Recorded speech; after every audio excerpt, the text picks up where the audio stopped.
সংসদে সংরক্ষিত নারী আসন রয়েছে 50টি। একে 100 করার প্রস্তাব দিয়েছে সংস্কার কমিশন। তবে এসব আসনে ভোট হবে সরাসরি। সংস্কার কমিশনের সদস্যরা জানান 300 আসনের মধ্যে লটারি করে 100টি নির্ধারণ করা হবে। সেসব আসনের প্রতিযোগিতা করবেন কেবল নারীরাই। পরবর্তী 2 আসনে বাকি 200 আসনে নারীদের ভোট হবে। একে বলা হচ্ছে ঘূর্ণায়মান পদ্ধতি। 72 সংবিধানের 300 আসনে সংসদ নির্বাচনের বিধান করা হয়, আর 10 বছরের জন্য 15টি সংরক্ষিত নারী আসন রাখা হয়। পরবর্তীতে সংরক্ষিত নারী আসন করা হয় 50টি। 300 আসনের সংখ্যানুপাতে আসনগুলো বন্টন করা হয়। দেখা যায় সংরক্ষিত 50 আসনে নারীরা নির্বাচিত হন দলীয় সমঝোতার মাধ্যমে। নির্বাচন ব্যবস্থার সংস্কার কমিশন বলছে, এসব কারণে নারীর ক্ষমতায়ন নিশ্চিত করা যায়নি। এই নির্বাচনের ফলে দেখা যাচ্ছে যোগ্য নারীরা বা নারী নেতৃত্ব গড়ে ওঠেনি বা ওঠার কোনো সুযোগও ছিল না, যে পদ্ধতিতে আসলে তাদের সিলেকশনটা দেওয়া হতো। তারপরও সংরক্ষিত নারীদের জন্য 100 আসনের সুপারিশ করেছে সংস্কার কমিশন। পর্যায়ক্রমে 3 সংসদ নির্বাচনে 300 আসনে সংরক্ষিত নারীদের ভোট হবে। নারীরা যাতে আসলে প্রকৃত অর্থই নেতা বা নেত্রী হয়ে উঠতে পারে, দলের কর্মী হয়ে উঠতে পারে, সেই রকমভাবে একটা চিন্তা করছি যে এটা আমাদের ভাবনা হচ্ছে ঘূর্ণায়মান পদ্ধতি। পার্লামেন্টে যদি 350 বা 400 যে আসনে থাকুক না কেন, এটাকে কয়েকটা ভাগে ভাগ করে এক একটা পার্লামেন্টে নারীদেরকে দেওয়া। সুতরাং লটের মাধ্যমে হয়তো আমরা নির্বাচন করলাম, কিন্তু ওখানে শুধু নারী প্রার্থীরাই প্রতিদ্বন্দ্বিতা করতে পারবেন, পুরুষরা কেউ থাকতে পারবেন না, যাতে করে আমরা পার্লামেন্টে প্রকৃত নারীদেরকে দেখতে পাই, এমপি হিসাবে, ওই স্বতন্ত্র সদস্য হিসেবে না। অতীতে দেখা গেছে একজন নারী সংসদীয় আসনে পরাজিত হয়েও সংরক্ষিত আসনে এমপি হয়েছেন। সংস্কার কমিশনের প্রস্তাবে এবার সে সুযোগ থাকছে না। নারীরা মাঠ থেকে উঠে আসুক, রাজনীতি করতে করতে উঠে আসুক, মানে অন্যের সাথে প্রতিদ্বন্দ্বিতা করে উঠে আসুক, তাহলে অনেক যোগ্যতা সম্পন্ন নারীদের পাওয়া যাবে। কমিশন বলছে, দলের ইচ্ছায় নয়, জনপ্রিয়তার মাপকাঠিতে নির্বাচিত হবেন সংরক্ষিত নারীরা। Mahmudul Hasan, independent news, Dhaka. প্রধান উপদেষ্টার ঘোষিত সময়সূচি অনুযায়ী আগামী জাতীয় নির্বাচনের প্রস্তুতি চলছে বলে জানিয়েছেন নির্বাচন কমিশনের সিনিয়র সচিব আক্তার আহমেদ। মঙ্গলবার আগারগাঁওয়ে কমিশন ভবনে ইউএনডিপির প্রতিনিধিদের সঙ্গে বৈঠক শেষে সাংবাদিকদের এ কথা জানান তিনি। এদিকে ইউএনডিপি জানিয়েছেন, আগামী ত্রয়োদশ জাতীয় সংসদ নির্বাচনে সহায়তা দিতে চায় তারা। 2025 সালের শেষ দিকে অথবা 2026 সালের প্রথমার্ধে দেশে ত্রয়োদশ জাতীয় সংসদ নির্বাচন অনুষ্ঠিত হতে পারে বলে জানান প্রধান উপদেষ্টা অধ্যাপক ডক্টর মোহাম্মদ ইউনূস। বাংলাদেশের জাতীয় নির্বাচনে সহায়তা করতে চায় ইউএনডিপি। সেই লক্ষ্যে মঙ্গলবার নির্বাচন কমিশনের সাথে বৈঠকে বসে সংস্থাটির প্রতিনিধি দল। বেলা 11টায় ইউএনডিপির 5 সদস্যের একটি প্রতিনিধি দল আসে নির্বাচন কমিশন ভবনে। নির্বাচনে তারা কী ধরনের সহায়তা দিতে চায় তা নিয়ে বৈঠকে আলোচনা হয়। বৈঠক শেষে ইউএনডিপি জানায়, প্রযুক্তি ও দক্ষতা উন্নয়ন বিষয়ে সহযোগিতা করতে চায়। আমরা নির্বাচন কমিশনের সাথে সৌজন্য সাক্ষাতে এসেছি। আমাদের কাছে ভোটার তালিকা হালনাগাদ, নির্বাচনী ব্যবস্থাপনায় সক্ষমতা বৃদ্ধি, প্রশিক্ষণ ও প্রযুক্তিগত সহায়তা চেয়েছে ইসি। আমরা 10 দিনের মধ্যে কমিশনের সঙ্গে আবারও বসব এবং তখন কমিশনকে পরামর্শ দেব। ভোটের তারিখের বিষয়ে কমিশনের সঙ্গে আমাদের কোনো আলোচনা হয়নি। চলতি বছরের মাঝামাঝিতে সংসদ নির্বাচন অনুষ্ঠান সম্ভব। বিএনপি মহাসচিবের এমন মন্তব্যের বিষয়ে ইসি সচিব কোনো মন্তব্য করেননি। এই ব্যাপারে আমার কোনো মতামত দেওয়ার সুযোগ নেই। তার কারণ হচ্ছে যে বিষয় নিয়ে আমি জানি না, বা উনি যেটা বলেছেন আপনি জানেন, আপনি একটা বলতে পারবেন। আমাদের প্রস্তুতিটা হচ্ছে, আমাদের যে প্রধান উপদেষ্টা মহোদয় যে উইন্ডোটা দিয়েছেন, সেই উইন্ডো নিয়ে আমরা কাজ করছি। সচিব জানান, ইউএনডিপির সাথে বৈঠকে অর্থনৈতিক সহায়তা বিষয়ে কোনো আলোচনা হয়নি। আমরা সহযোগিতা চেয়েছি, এখন সহযোগিতার শর্তটা কি হবে সেটা পরবর্তীতে দেখা যাবে। Mahmudul Hasan, independent news, Dhaka. যে অরফানেজ ট্রাস্ট মামলায় 10 বছরের সাজা থেকে বিএনপি চেয়ারপারসনের খালাসে করা আপিলের রায় আজ 4 দিনের শুনানি শেষে মঙ্গলবার এই দিন নির্ধারণ করেন প্রধান বিচারপতি সৈয়দ রেফাত আহমেদ। আইনজীবীদের প্রত্যাশা, রাজনৈতিক প্রতিহিংসায় এই মামলা থেকে বেগম খালেদা জিয়া সহ অন্য আসামিরাও বেকসুর খালাস পাবেন। বিএনপি চেয়ারপারসন বেগম খালেদা জিয়ার বিরুদ্ধে সবচেয়ে আলোচিত দুই মামলার একটি জিয়া অরফানেজ ট্রাস্ট মামলা। এই মামলায় হাইকোর্টের দেয়া 10 বছরের সাজা মাথায় নিয়ে 2 বছরের বেশি সময় জেলও খেটেছেন তিনি। অংশ নিতে পারেননি জাতীয় নির্বাচনে। বেগম জিয়া সহ সাজাপ্রাপ্ত 6 আসামির 3 জনের আপিল আবেদনের উপর 4 দিন ধরে শুনানি হয় প্রধান বিচারপতির নেতৃত্বে 5 বিচারপতির আপিল বেঞ্চে। শুনানিতে আইনজীবীরা বলেছেন, জিয়া অরফানেজ ট্রাস্টের কোনো টাকাই আত্মসাৎ হয়নি। কুয়েতের আমিরের পাঠানো পুরো 2 কোটি 10 লাখ টাকা ব্যাংকেই আছে। কেবল তৎকালীন প্রধানমন্ত্রীর ফান্ড থেকে টাকা ট্রাস্টের জন্য অন্য ফান্ডে ট্রান্সফার হয়েছে। এখানে বেগম খালেদা জিয়া প্রধানমন্ত্রী হিসেবে কোনো ধরনের অনিয়ম বা বিশ্বাসভঙ্গ করেননি। এফআইআর সঠিক ছিল না। এফআইআর মধ্যে এমন কিছু ত্রুটি ছিল যে জিনিসগুলো যদি আইনগতভাবে বিচার বিশ্লেষণ করা হতো তাহলে বেগম খালেদা জিয়া নিম্ন আদালত থেকেই খালাস পেতেন। আইনজীবীদের দাবি, কোনো অপরাধের প্রমাণ না পেয়ে কেবল অনুমান নির্ভর অভিযোগে খালেদা জিয়া সহ অন্য আসামিদের সাজা দেয়া হয়। জিয়া পরিবারকে নির্বাচন ও রাজনীতি থেকে দূরে রাখতে এমন ফরমায়েশি রায় বলে দাবি আইনজীবীদের। জিয়া পরিবারকে ভিকটিম করার জন্য ম্যালিশিয়াসলি এই মামলাটা দায়ের করা হয়েছিল। মামলা দায়ের করা হয়েছিল আউট অফ পলিটিক্যাল গ্রাজ, ব্যক্তিগত জিঘাংসা, রাজনৈতিক প্রতিহিংসার কারণে মামলা দায়ের করা হয়েছিল। শেখ হাসিনা সরকার পতনের পরদিনই 6 আগস্ট বেগম খালেদা জিয়াকে 2 মামলার সাজা থেকে রাষ্ট্রপতি মওকুফ করলেও নিজেকে নির্দোষ প্রমাণ করতে আইনি লড়াইয়ে 3 বারের সাবেক প্রধানমন্ত্রী খালেদা জিয়া। Zahidul Bashar, independent news, Dhaka. চট্টগ্রামে 10 ট্রাক অস্ত্র আইনের মামলা থেকেও এবার খালাস পেলেন সাবেক স্বরাষ্ট্র প্রতিমন্ত্রী লুৎফুজ্জামান বাবর সহ 5 জন। 17 বছরের কারাবাস শেষে এখন কেবল তার মুক্তির অপেক্ষায় স্বজনরা। মঙ্গলবার হাইকোর্টে দেওয়া এই রায়ে উলফার সামরিক কমান্ডার পরেশ বড়ুয়া সহ 5 জনের যাবজ্জীবন সাজা থেকে কমিয়ে বিভিন্ন মেয়াদে দণ্ড দেওয়া হয়েছে। সাবেক স্বরাষ্ট্র প্রতিমন্ত্রী লুৎফুজ্জামান বাবরের এলাকা নেত্রকোনা থেকে আসা বিএনপির নেতাকর্মী ও স্বজনদের পদচারণা আর স্লোগানে মুখর হাইকোর্ট চত্বর। 17 বছর ধরে জেলে থাকা তাদের নেতা 10 ট্রাক অস্ত্রের দ্বিতীয় মামলা থেকেও খালাস পেয়েছেন। এই খবরে বাঁধভাঙা উল্লাস। এখন কেবল অপেক্ষা, কখন হাইকোর্টের লিখিত রায় কেরানীগঞ্জ কারাগারে পৌঁছাবে, কখন বের হবেন লুৎফুজ্জামান বাবর। কারাগার থেকে এটা আমরা বলতে পারি না। আমার মনে হয় সারা বাংলাদেশের মানুষ চলে আসবে, দল বল নির্বিশেষে। এই দলের জন্য উনি যে শ্রমটা দিয়েছে, আমার মনে হয় না যে এরকম শ্রম এরকম নিঃস্বার্থভাবে কষ্ট আর কেউ করতে পারবে। 2004 সালের এপ্রিলে চট্টগ্রামে 10 ট্রাক অস্ত্র আটকের ঘটনায় 2টি মামলা হয়। অস্ত্র চোরাচালান মামলায় চট্টগ্রামের আদালতের দেয়া 14 জনের ফাঁসির ডেথ রেফারেন্সের শুনানি শেষে গত 18 ডিসেম্বর বাবর সহ 7 জনকে খালাস দেয় হাইকোর্ট।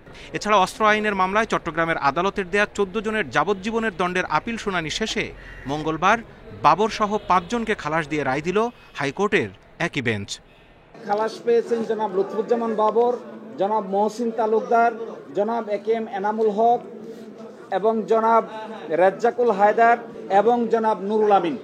আর এই মামলায় বাকি 5 জনের পরেশ বড়ুয়া, যার সাজা ছিল যাবজ্জীবন, এটি কমে 14 বছর হয়েছে। অস্ত্র আটকের এই একটি ঘটনায় যেভাবে 2টি মামলা হয়েছে এবং একই সাক্ষী নিয়ে একই সাথে চট্টগ্রামের আদালতে বিচার করে সাজা দেওয়া হয়েছে, তা নিয়ে হাইকোর্টে আইনি প্রশ্ন তোলেন আসামি পক্ষের আইনজীবীরা। আমাদের হাইকোর্টের ডিসিশন, পাকিস্তান সুপ্রিম কোর্টের ডিসিশন, ইন্ডিয়ান সুপ্রিম কোর্টের ডিসিশন আমরা দেখিয়ে বললাম যে এটা কোনো অবস্থাতেই এটা আইনে অ্যাডমিসেবল না, এটা আইন অনুযায়ী হয়নি। কারণ হলো, যদি 2টা মামলা হয়ে থাকে তাহলে 2টা মামলায় আলাদা আলাদা সাক্ষী হবে। এক সাক্ষী হতে পারে, বাট তারা 2 বার 2 কেসে সাক্ষী দেবে। মারা যাওয়ার কারণে সাবেক শিল্পমন্ত্রী ও জামায়াতের আমির মতিউর রহমান নিজামী, এনএসআইয়ের সাবেক মহাপরিচালক আব্দুর রহিম সহ 4 জনের আপিলের পরিসমাপ্তি ঘোষণা করা হয় এই রায়ে। Zahidul Bashar, independent news, Dhaka. চলতি বছরের জুলাইয়ের মধ্যে জাতীয় নির্বাচন করা সম্ভব মন্তব্য করে অন্তর্বর্তী সরকারকে এর মধ্যে নির্বাচন আয়োজনের জন্য আহ্বান জানিয়েছেন বিএনপি মহাসচিব মির্জা ফখরুল ইসলাম আলমগীর।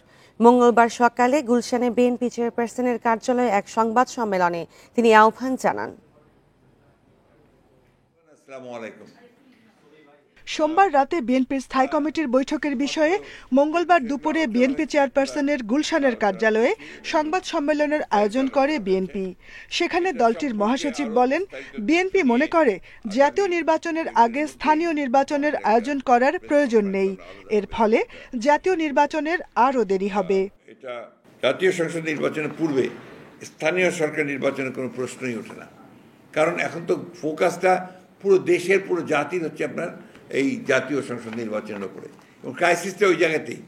গত 3টা নির্বাচন হতে পারেনি এবং মানুষ সেই জন্যই তারা নির্বাচনের মধ্য দিয়েই যে গণতন্ত্রের উত্তরণের যে পথ সেটাকে তারা সুগম করতে চায়। জাতীয় সংসদ নির্বাচন চলতি বছরের মাঝামাঝিতে করা সম্ভব উল্লেখ করে দ্রুত নির্বাচনের প্রস্তুতি নেয়ার জন্য অন্তর্বর্তীকালীন সরকারের প্রতি আহ্বান জানান বিএনপি মহাসচিব। এই বছরই মাঝামাঝি সময়, অর্থাৎ আপনার জুলাই আগস্ট এর মধ্যেই নির্বাচন সম্ভব, এবং আমরা এই কারণেই আমরা সরকারকে আহ্বান জানাচ্ছি, নির্বাচন কমিশনকে আহ্বান জানাচ্ছি এবং রাজনৈতিক দলগুলোর প্রতি আহ্বান জানাচ্ছি যে দেশের বৃহত্তর স্বার্থে এই বছরের মাঝামাঝি সময় নির্বাচন অনুষ্ঠানের জন্য আমরা ব্যবস্থা নিতে পারি। নিত্য প্রয়োজনীয় পণ্যের উপর ভ্যাট, ট্যাক্স এবং গ্যাসের দাম বাড়ানোর সমালোচনা করে বিএনপি মহাসচিব বলেন, এর ফলে জনদুর্ভোগ বাড়বে। Jahanara Parvin, Independent news, Dhaka. 5 মাসেও শৃঙ্খলা ফেরেনি জনপ্রশাসনে। পদোন্নতি, চুক্তিভিত্তিক নিয়োগ, দাবি দেওয়া থমকে আছে প্রশাসনের কার্যক্রম। বিশেষজ্ঞরা বলছেন, স্বৈরাচার সরকারের সময়ে যারা অনিয়মে জড়িত ছিলেন তারাই প্রশাসনকে অস্থিতিশীল করতে চাইছেন। এদের বিরুদ্ধে কঠোর ব্যবস্থার হুঁশিয়ারি দিয়েছে প্রধান উপদেষ্টার কার্যালয়। ছাত্র জনতার অভ্যুত্থানের মুখে গত 5 আগস্ট হাসিনা সরকারের পতন হয়। 3 দিন পর অধ্যাপক মোহাম্মদ ইউনূসের নেতৃত্বে অন্তর্বর্তী সরকার দায়িত্ব নেয়। এরপর থেকেই প্রশাসনের কেন্দ্রবিন্দু সচিবালয়ে নানা সংকট। বিভিন্ন দাবি দাওয়া নিয়ে সচিবালয়ের ভেতর বাইরে সমাবেশ, বিক্ষোভ অনেকটাই নিয়মিত হয়ে দাঁড়িয়েছে। এর মধ্যে সংস্কার কমিশনের সুপারিশকে কেন্দ্র করে পরিস্থিতি আরও ঘোলাটে হয়। বিশেষজ্ঞরা বলছেন, প্রশাসনের অনেকের মাঝে সরকারকে সহযোগিতা না করার মানসিকতা রয়েছে। স্বৈরাচার সরকারের প্রশাসনের যারা অনিয়মে জড়িত ছিল তাদের অনেকেই অস্থিতিশীল অবস্থা তৈরির চেষ্টা করছেন। এই প্রশাসনিক গতিশীলতা একটা দেশের উন্নয়নের জন্য বা একটা দেশের বর্তমানে যে অন্তর্বর্তী সরকার আছে তাদের নিজস্ব একটা শক্তিশালী ভূমিকা রাখা দরকার। সরকারি অফিসে কাজের গতি কম থাকায় কাঙ্ক্ষিত সেবা থেকে বঞ্চিত হচ্ছেন সাধারণ মানুষ। এই অবস্থা উত্তরণে দ্রুততম সময়ের মধ্যে প্রশাসনের শৃঙ্খলা ফেরানোর আহ্বান সংশ্লিষ্টদের। এমন পরিস্থিতিতেও প্রশাসনে গতি আনার চেষ্টা চলছে বলে জানিয়েছে মন্ত্রণালয়। মেধাভিত্তিক যে ছাত্র জনতার যে আন্দোলন, সেটার যে ভিত্তি মেধাভিত্তিক এবং নিয়মতান্ত্রিক পদায়ন এবং পদোন্নতি, এই প্রক্রিয়ার মধ্যে আমরা প্রশাসনকে গতিশীল করার চেষ্টা করছি। এদিকে প্রশাসনকে অস্থিতিশীল করতে কোনো চেষ্টা হলে কঠোর ব্যবস্থার হুঁশিয়ারি দিয়েছে প্রধান উপদেষ্টার কার্যালয়। আপনি অবজারভেশনগুলো দেন, আপনাকে কেউ মানা করছে না, কিন্তু যখনই আপনি ষড়যন্ত্রের কথা বলবেন, যখনই আপনি জল ঘোলা করার কথা বলবেন, এইটা এই গভর্নমেন্ট বরদাস্ত করবে না। জনপ্রশাসন সংস্কার নিয়ে মতামত থাকলে শান্তিপূর্ণভাবে জানানোর সুযোগও রেখেছে অন্তর্বর্তী সরকার। নূরে আলম, ইন্ডিপেন্ডেন্ট নিউজ, ঢাকা। ফ্যাসিবাদের পক্ষে যেসব কলম লিখবে সেসব কলম ভেঙে দেওয়া হবে। যেসব গণমাধ্যম ফ্যাসিবাদকে সমর্থন করবে সেসব গণমাধ্যমের সামনে বৈষম্য বিরোধী ছাত্র আন্দোলন কঠোর কর্মসূচি পালন করবে বলে হুঁশিয়ারি দিয়েছেন বৈষম্য বিরোধী ছাত্র আন্দোলনের আহ্বায়ক হাসনাত আব্দুল্লাহ। সকালে নারায়ণগঞ্জে চাষড়া কেন্দ্রীয় শহীদ মিনারে লিফলেট বিতরণ, গণসংযোগ ও পথসভায় এ কথা বলেন হাসনাত আব্দুল্লাহ। এ সময় গণহত্যার সাথে জড়িত প্রত্যেককে বিচারের আওতায় আনার দাবি জানান তিনি। এছাড়া চাঁপাইনবাবগঞ্জে শহরের বিভিন্ন এলাকায় লিফলেট বিতরণ ও গণসংযোগ করেছে বৈষম্য বিরোধী ছাত্র আন্দোলনের শিক্ষার্থীরা। জুলাই ঘোষণাপত্রের পক্ষে মানুষকে সমর্থন দেওয়ার আহ্বান জানান তারা।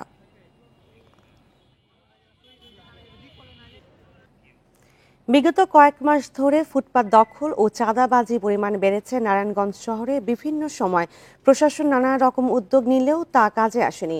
শহরে যানজটের আরও একটি বড় কারণ ফুটপাত দখল। নগরবাসীর দাবি, ফুটপাত বেদখলের কারণে চলাচলে তৈরি হচ্ছে সমস্যা। এই নিয়ে আরও জানাতে নারায়ণগঞ্জ থেকে যুক্ত হচ্ছেন সহকর্মী রাকিবুল হাসান। রাকিব, পুরো দেশেই কিন্তু পরিস্থিতি এরকম, চাঁদাবাজি এবং ফুটপাত দখল হচ্ছে। নারায়ণগঞ্জ তো একদম জনবহুল এবং ব্যবসায়িক এলাকা, এখানে পরিস্থিতি কেমন এবং চাঁদাবাজদের ধরার জন্য পুলিশ প্রশাসন কোনো উদ্যোগ নিয়েছে কিনা?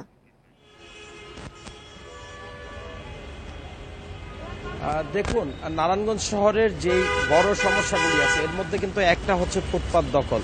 অর্থাৎ নগরবাসী এই নারায়ণগঞ্জ শহরের যেই প্রধান সড়কটি আছে বঙ্গবন্ধু সড়কের, এই সড়কের ফুটপাতে মানুষ স্বাচ্ছন্দ্যভাবে তারা চলাফেরা করতে পারে না। বিগত সময়ে কিন্তু এই নিয়ে নানা রকম উদ্যোগ নেওয়া হয়েছে প্রশাসনের পক্ষ থেকেও, এবং হকারদেরও কিন্তু জেলা প্রশাসন, সিটি কর্পোরেশন তাদের পুনর্বাসন করার জন্য মার্কেট করে তাদেরকে সেখানে পুনর্বাসিত করেছিল, তাদেরকে দোকানপাট বরাদ্দ দিয়ে।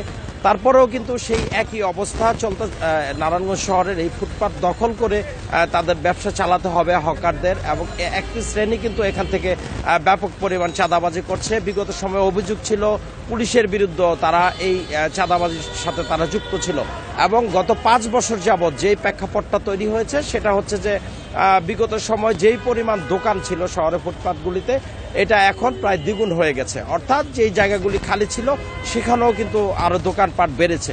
তো এতে করে কিন্তু এই নগরবাসীর পুরো শহরে চলাচলে তাদের দুর্ভোগ পোহাতে হচ্ছে। এবং আরেকটি তথ্য আপনাকে জানিয়ে রাখতে চাই, শুধু ফুটপাতের অংশটুকুই তারা দখল করেনি, পাশাপাশি কিন্তু প্রধান যে সড়কটি ফুটপাতের পাশে ভ্যান গাড়িতে তারা দোকান লাগাচ্ছেন। এই কারণে কিন্তু রাস্তাটাও প্রসারিত, রাস্তাটাও কিন্তু সরু হয়ে যাচ্ছে। পাশাপাশি নানা কারণে পথচারীরা বাধ্য হয়ে সড়ক দিয়ে হাঁটতে হচ্ছে, এবং সেটা দুর্ঘটনার ঝুঁকি নিয়ে তারা অনেক ক্ষেত্রে তারা রাস্তা দিয়ে হাঁটে, এবং সব মিলিয়ে কিন্তু জনদুর্ভোগ চরমে উঠেছে। এই ক্ষেত্রে প্রশাসনের আমরা তেমন কোনো উদ্যোগ এখনো লক্ষ্য করিনি, যদিও তারা মাঝে মধ্যে তাদের আইন শৃঙ্খলা বাহিনী বা অন্য প্রটোকলের জন্য তারা কিছু সময় সড়ক ফুটপাতের জায়গাগুলি রাস্তা তারা সেখানে অভিযান করলো, কিন্তু তুলনামূলকভাবে যেই পরিমাণ অভিযানের দরকার ছিল এই শহরকে ফুটপাত মুক্ত করার জন্য, মানুষের দুর্ভোগ কমানোর জন্য, সেই পরিমাণ কিন্তু কোনো অভিযান আমরা এখনো লক্ষ্য করিনি গত 5 মাসে।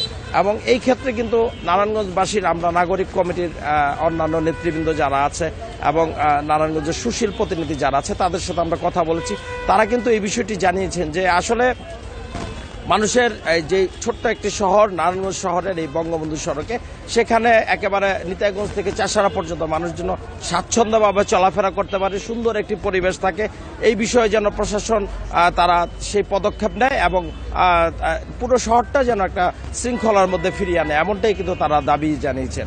এই ছিল আমার কাছে নারায়ণগঞ্জের ফুটপাতের পরিস্থিতি নিয়ে সর্বশেষ তথ্য। ফুটপাত দখল ও চাঁদাবাজির পরিমাণ বেড়েছে নারায়ণগঞ্জ, এবং সে বিষয়ে জানাচ্ছিলেন সহকর্মী রাকিবুল হাসান। নানা জটিলতা এখনো শেষ হয়নি চট্টগ্রাম মেডিকেল কলেজ হাসপাতালের পূর্ণাঙ্গ ক্যান্সার ইউনিট স্থাপন। রোগীর চাপ বাড়লেও সবাইকে দেওয়া যাচ্ছে না কাঙ্ক্ষিত সেবা। এই অবস্থায় ভোগান্তিতে পড়েছে ক্যান্সার আক্রান্ত রোগীরা। নির্মাতা প্রতিষ্ঠানের দাবি, আগামী জুনের মধ্যেই বুঝিয়ে দেওয়া হবে ইউনিটটি। তবে কাজের গতি নিয়ে সন্দিহান হাসপাতাল কর্তৃপক্ষ। চিকিৎসা নিতে আসা চট্টগ্রাম মেডিকেল কলেজ হাসপাতালের রেডিওথেরাপি বিভাগ থেকে প্রতিদিনই ফিরে যেতে হয় অনেক রোগীকে।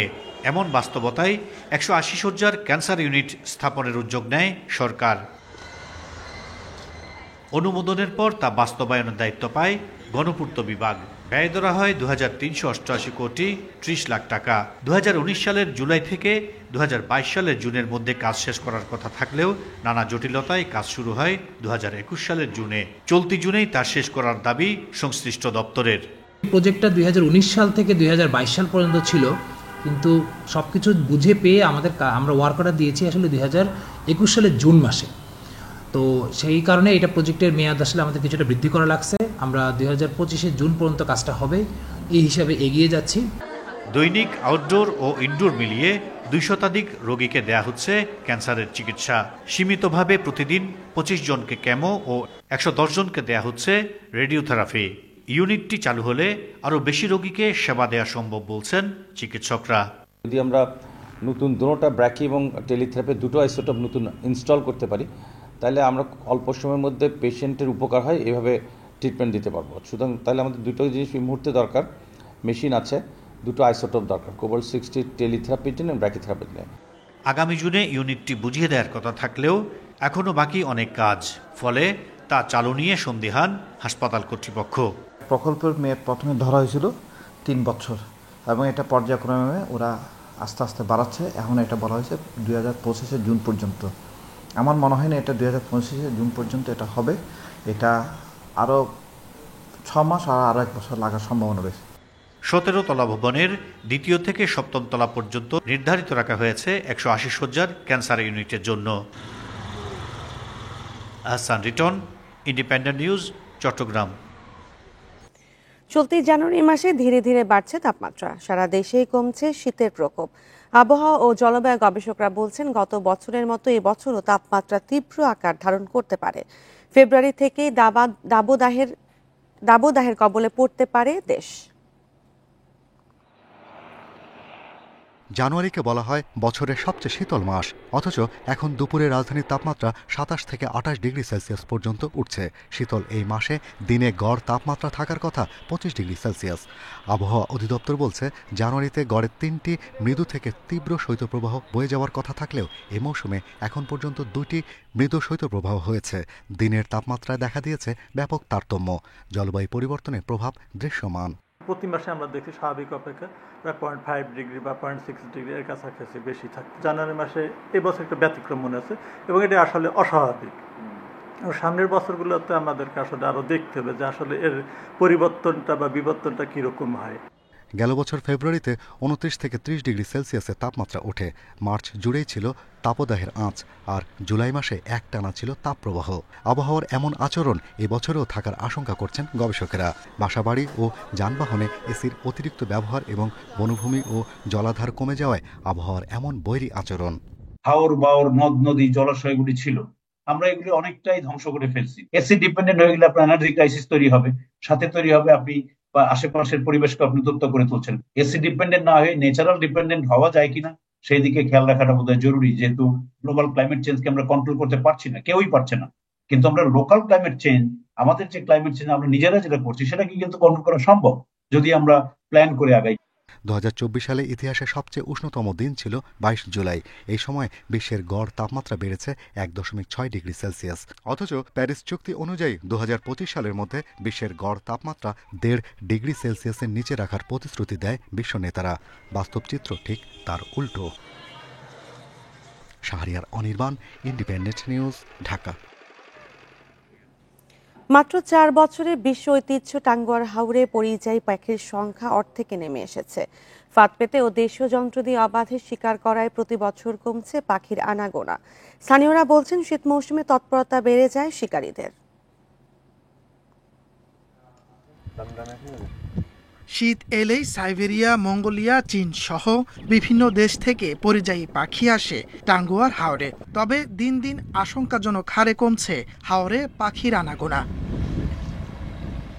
শিকারীদের দৌরাত্বের কারণে পাখি কমছে এলাকায়। হাওরে ফাঁদ পেতে ও দেশীয় যন্ত্র দিয়ে অবাধে শিকার করা হচ্ছে পাখি। এমনকি পাখি শিকারের ভিডিও ছড়িয়ে দেওয়া হচ্ছে সামাজিক মাধ্যমেও। অসাধু কিছু পাখি শিকারী আছে, তারা রাতের আধারে পাওয়ারি টর্চ লাইট দিয়ে, স্থানীয় ভাষা কয় কুসা দিয়ে পাখিগুলো মারে। আগে যে এগুলো পাখি আসতো, এগুলো কোনো পাখি আসে না আমাদের হাওরে। বাংলাদেশ বার্ডস ক্লাবের তথ্য বলছে 2020 সালে পাখির সংখ্যা ছিল 51,000, 2021-এ দাঁড়ায় 27,000-এ, 2023 ও 24 সালে 50,000 পাখি মিলেছে এখানে। বিভিন্ন সময় বিভিন্নভাবে বিভিন্ন কৌশলে পাখি শিকার করছে, শিকারীরা শিকার করছে অবাধে।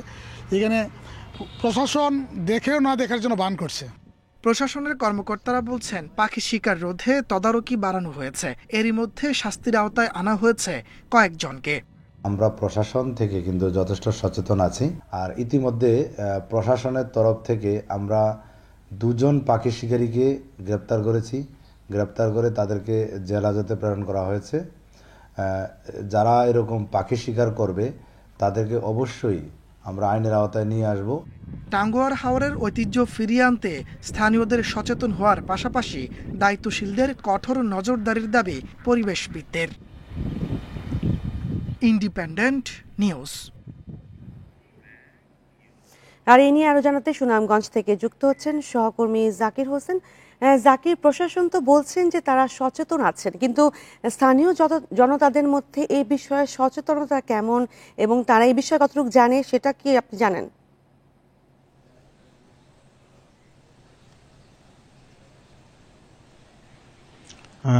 দেখুন, আপনাকে একটু প্রথমে বলি, টাঙ্গুয়ার হাওর দেশের দ্বিতীয় বৃহত্তম রামসার সাইট, অর্থাৎ সুন্দরবনের পরেই কিন্তু টাঙ্গুয়ার হাওর।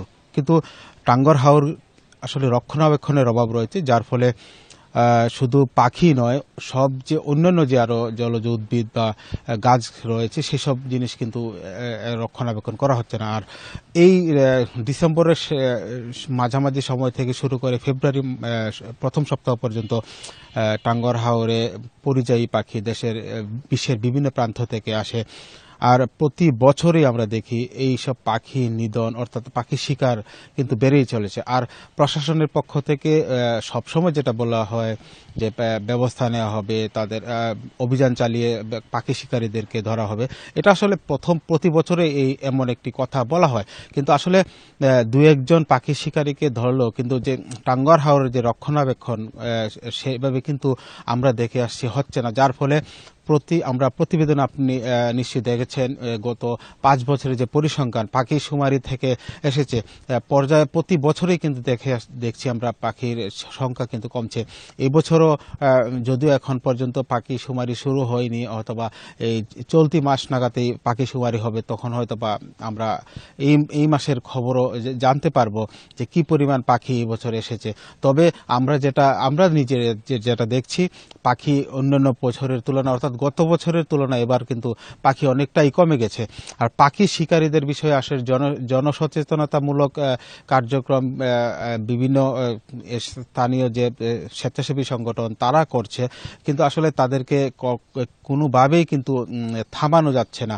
যারা পাখি শিকার করছে তারা নতুন নতুন কৌশল অবলম্বন করছে, যার প্রযুক্তিও কিন্তু ব্যবহার করছে পাখি শিকার ক্ষেত্রে। তো এইসব পাখি শিকার এবং বিশেষ করে যে পাখির যে অভয়াশ্রম, যেখানে পাখিরা আশ্রয় নেয়, যে গাছ রয়েছে হিজল করজ গাছ, সেই সব গাছও কিন্তু কেটে নেওয়া হচ্ছে। এটাও কিন্তু আরেকটি অন্যতম একটি কারণ। অন্যদিকে হিজল করজ ছাড়াও যে পানিতে যে জল খাগড়া রয়েছে সেই সব কিন্তু একেবারেই বলা যায় মানে নাই হয়ে যাচ্ছে টাঙ্গুয়ার হাওর থেকে। এই সব হচ্ছে পাখির অভয়াশ্রম। এই অভয়াশ্রমকে যদি সুষ্ঠুভাবে এখনই রক্ষণাবেক্ষণ করা না হয়, তাহলে কিন্তু অদূর ভবিষ্যতে অর্থাৎ আগামী বছর বা এর 5 বছর পরে টাঙ্গুয়ার হাওরের যে জীববৈচিত্র্য সে কোনোদিনই থাকবে না, এমনটাই ধারণা করছেন পরিবেশবিদরা। আমি কথা বলেছিলাম জেলা প্রশাসক ডক্টর মোহাম্মদ ইলিয়াস মিয়ার সাথে। তিনি আমাকে জানিয়েছেন তারা টাঙ্গুয়ার হাওরকে রক্ষণাবেক্ষণের জন্য সকল প্রকার যে কার্যক্রম সেগুলো নেওয়া হবে। তো এই ছিল আমার কাছে সুনামগঞ্জের টাঙ্গুয়ার হাওরের পরিযায়ী পাখি নিয়ে সর্বশেষ খবর। সুনামগঞ্জ থেকে যুক্ত হয়েছিলেন সহকর্মী জাকির হোসেন। শেরপুরে মানুষ ও হাতির দ্বন্দ্ব দীর্ঘদিনের। এই দ্বন্দ্ব বন্ধে 2.25 কোটি টাকার সোলার ফেসিং প্রকল্প বাস্তবায়ন করা হলেও বন বিভাগের অনিয়ম ও লুটপাটে ধ্বংসের পথে প্রকল্পের বিভিন্ন অবকাঠামো। শেরপুরের শ্রীবর্দী, ঝিনাইগাতি ও নালিতাবাড়ী উপজেলার বিশাল গারো পাহাড়ের এলাকা জুড়েই আদিকাল থেকেই হাতির বিচরণ। কালের বিবর্তনে হাতি চলাচলের জায়গায় গড়ে ওঠে মানব বসতি। স্বভাবগত কারণে আগের চেনা রাস্তা খুঁজতে এবং খাবারের সন্ধানে হাতিগুলো চলে আসছে লোকালয়ে। আর এখান থেকেই শুরু মানুষ হাতির দ্বন্দ্ব।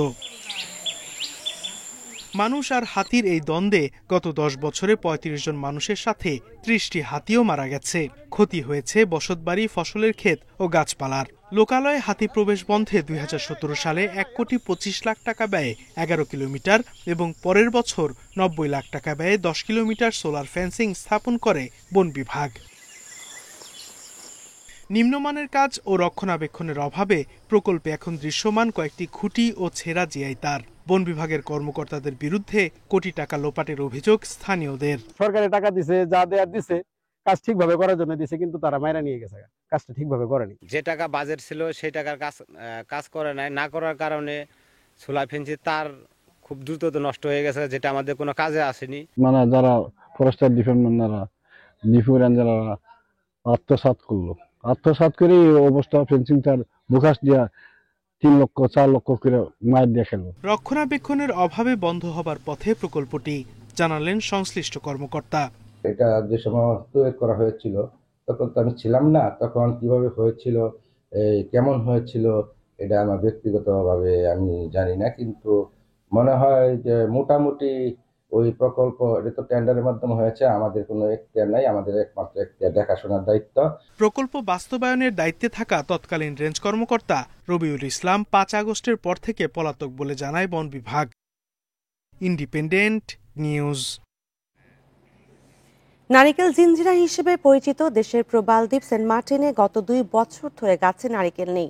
গাছের পাতায় অজানা সাদা পাউডার সদৃশ্য জীবাণু আক্রমণে শূন্যের কোটায় নেমে এসেছে ফলন, মারা যাচ্ছে অনেক গাছও। এতে বন্ধ হবার পথে বাসিন্দাদের আয়ের অন্যতম উৎস। সেন্ট মার্টিন দ্বীপে 2 যুগের বেশি সময় ধরে ডাব বিক্রি করছেন আব্দুল জব্বার। এক সময় দিনে 5 শতাধিক ডাব বিক্রি করতেন তিনি। তবে ডাবের সংকটে কমে গেছে বেচা বিক্রি। শতাধিক ডাব বিক্রেতা ব্যবসা ছেড়ে বেছে নিয়েছেন অন্য পেশা। গাছ নষ্ট হয়ে যায়, এই জন্য আগের তো 50টা 60টা, এখন গাছের বেড়ামুড়িটা শেষ। সাদা পাউডার সদৃশ্য এক ধরনের জীবাণু আক্রমণ করেছে নারিকেল গাছের পাতায়, যা ধীরে ধীরে ছড়িয়ে পড়েছে প্রবাল দ্বীপের এক গাছ থেকে আরেক গাছে। ফলে গাছগুলো হয়ে পড়েছে রোগাক্রান্ত, মারা গেছে অনেক গাছও। আবহাওয়ার পরিবর্তনের কারণে গাছে, নারিকেল গাছে কিংবা অন্যান্য গাছে যে ফল দেয়, সেসব গাছে হয়তো একটা রোগে আক্রান্ত হয়েছে। গাছের উপর একটা পোকা আসছিল, ওই পোকা গাছের মাথা থেকে শুরু করে যেখান থেকে ডাবগুলো বের হবে সেগুলো খেয়ে ফেলার কারণে এই ডাবগুলো হচ্ছে না। নারিকেল গাছের পাতা সাদা হওয়ার কারণ এখনো নির্ণয় করতে না পারলেও ফলন না হওয়ায় কয়েকটি কারণ চিহ্নিত করেছেন কৃষি সম্প্রসারণ অধিদপ্তর। কোন উপাদানটার বেশি ঘাটতি হয়েছে যার করে হঠাৎ করে বন্ধ হয়েছে, যদি আমরা মাটি টেস্ট করতে পারি এবং আইডেন্টিফাই করা সম্ভব। তো আমার প্রাথমিকভাবে মনে হচ্ছে যে নারকেল গাছে হচ্ছে পটাশ সারের প্রচুর প্রয়োজন হয়। তা এমন হতে পারে যে ওই এলাকায় পটাশ সারের কোনো ঘাটতি থাকতে পারে।